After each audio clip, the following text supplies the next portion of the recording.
You might think those who hadn't always seen eye to eye would put their differences aside to tackle the coronavirus outbreak and its various health and economic challenges.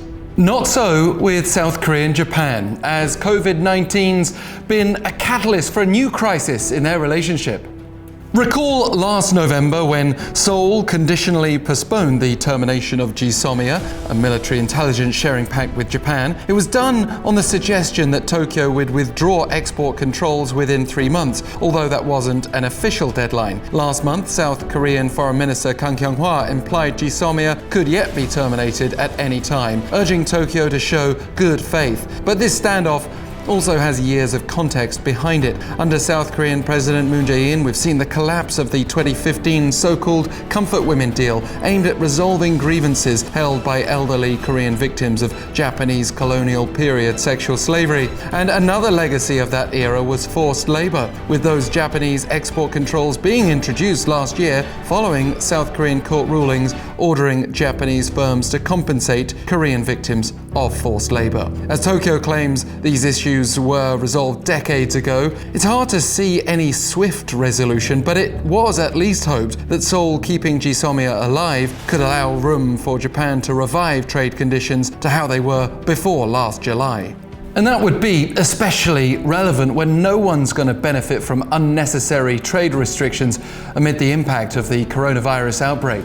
Yet not only are the restrictions set to continue, things are getting worse. Last week, Japan announced that until the end of the month, it would be asking visitors from South Korea to stay at designated facilities for 2 weeks and to avoid public transport while restricting ports of entry for them, in addition to suspending its visa waiver program and banning the entry of people who've been to certain affected areas altogether.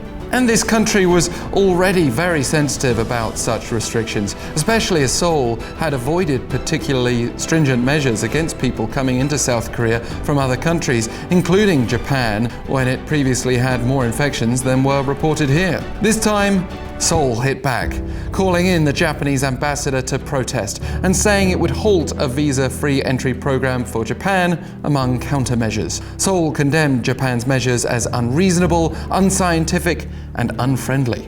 But they're also highly political.